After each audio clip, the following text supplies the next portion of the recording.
Good morning. Good morning. Thank you, Bob. Thank you, Nick, for this great opportunity to speak to you today about technology.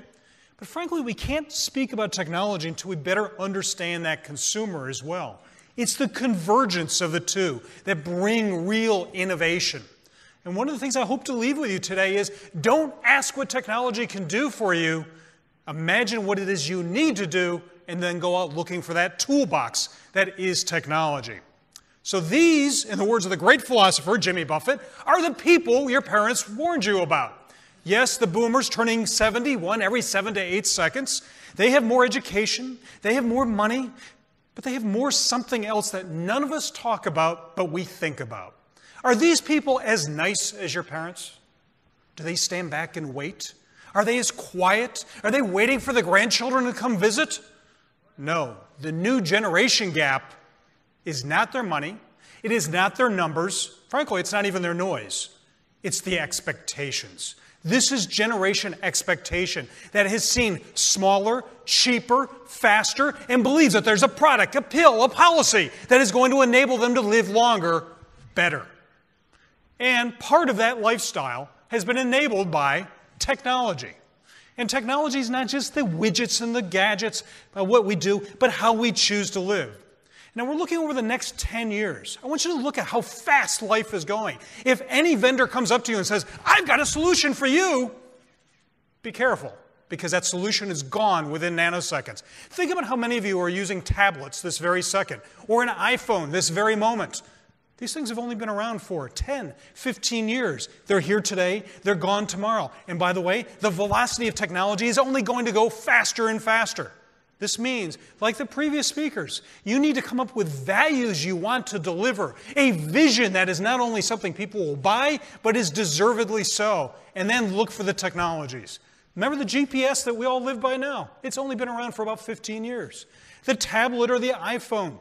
Wow, that means that kids in 2007 graduating school had to learn it at the same pace as somebody in their 50s and 60s.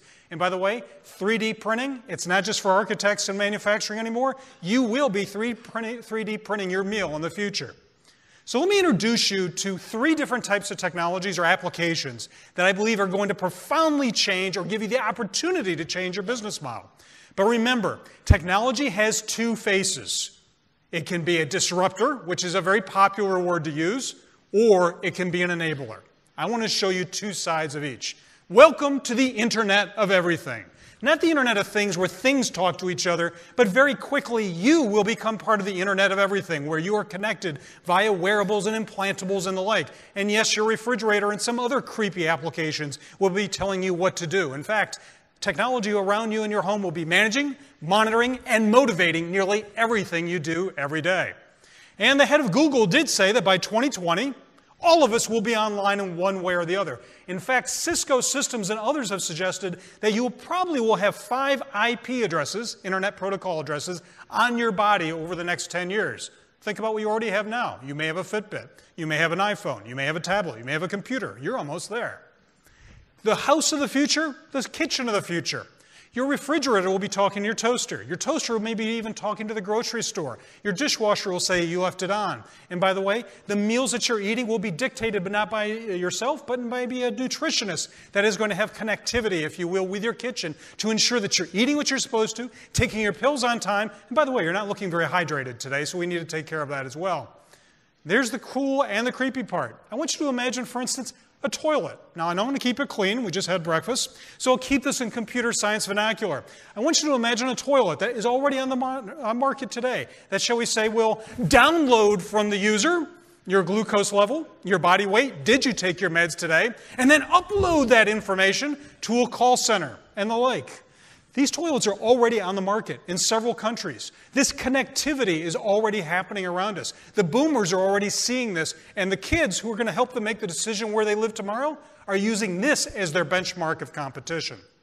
And frankly, all the other things in our lives that are going to be connecting. Spoons that will monitor what you're eating and how fast you're eating it. By the way, forget the wearables. The implantables are coming fast. We're already doing it to animals and everywhere else. Soon you'll have a sensor here about your glucose, and here we'll have your blood pressure, and God knows it may be talking to your toilet and your toaster, and God knows who it'll be talking to from there.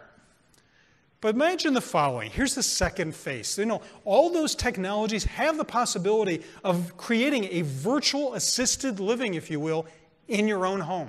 And we know the numbers. Majority of people are saying, I want to stay in my home. I want to age in place. These technologies are making it possible for us to stay a little longer.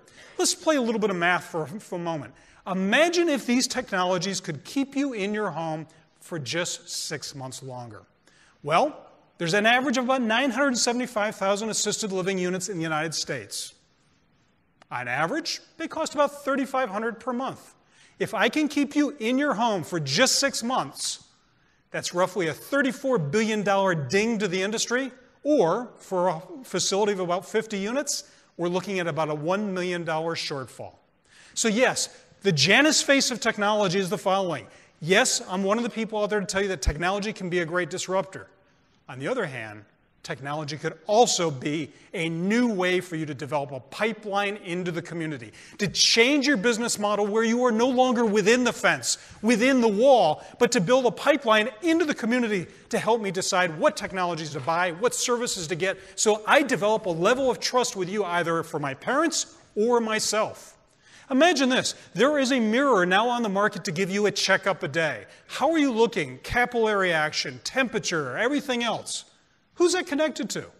The doctors out there aren't connected to it yet. Is there some sort of trusted provider that's going to give me that checkup a day and give me advice on how I'm feeling and what I should be doing?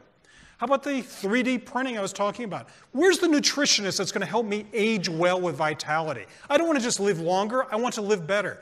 In your companies today, you have the expertise. Look at technology as the conduit to get over that fence, to develop a relationship before I need you to excite and delight me. Real innovators excite and delight. You don't simply respond to the consumer's needs.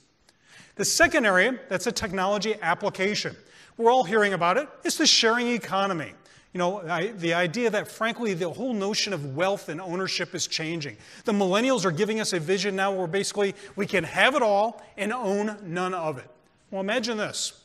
There's companies already out there, not just the classic Uber or Lyft like we're on transportation, but there are companies like Honor out there that are having health care on demand. So if you need a nurse, if you need a CNA, you click on the app and suddenly that person appears into your home. It may not be the lifelong solution. It may not even be for years, but it may be for months. It may be for a year. And that's just a little bit of that margin we're talking about.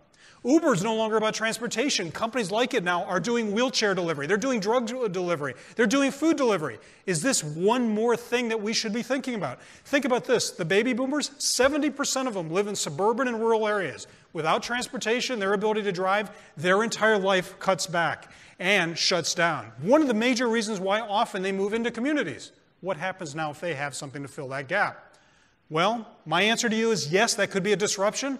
But again, the other side of this could be an opportunity to form partnership. Start looking at the companies that are in your area and asking yourself, gee, how are those meals being delivered? How is transportation being provided? How is home maintenance allowing people to age in place? Is it possible for me to partner with these companies? Is it possible for me to white label with these companies? Again, to develop that relationship over the wall, over the fence, so I am a provider of community services, not just a provider of housing. Finally, robotics. This little stealth device, this little simple thing that is out there today, Echoes by Amazon. Most of us look at it as playing music, making shopping lists. This is the Trojan horse that the profoundly internet-based company in the world has the need and feels it need to have a physical presence in your home. This is listening to your grocery needs. It can destroy the help by phone can't get up industry because it's got an incredible line of sight. But basically, your house, one step at a time, is becoming incredibly automated and robotic. Start thinking about the fact that there are now robots on the market, and over the next 10 years, as we're thinking, robots will not be out there just to remind you to take your meds or to help you if you've fallen. They will be companions. They will remind you to do certain things. They will enable Alzheimer's patients maybe to stay in the home just a little bit longer. They're already on the market today in South Korea, Japan, United States, and parts of Northern Europe. And think about the autonomous vehicle, the driverless car. We're all excited about it. Probably the group that will benefit the most from this will be older adults who maybe no longer can drive or, frankly, feel like they want to drive. Think about how that will enable independence over a long time and living at a far distance. Robots are everywhere. The Japanese, because the Japanese population is not only the most aging population in the world, it is also the least population having children. Their fertility rates are right through the floor. And by the way, does anyone want to tell me what the immigration policy of Japan is? Sum it up in one word, please. Zero? No is the answer. The answer is just plain no. So as a result of no, we are replacing people with robots. This is a talk show that is all robotic. Somewhere, again, between cool and creepy. Let me show you something that's been on the market 1 year ago.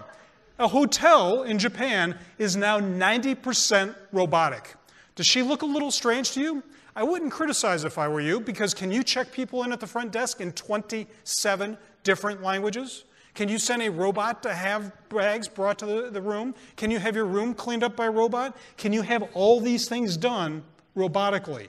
And it's getting better, faster, and cheaper in multiple languages. So one of the things to think about is, yeah, the robots might replace some of the human touch. High tech will never replace high touch, but in the lieu of any touch at all, it will.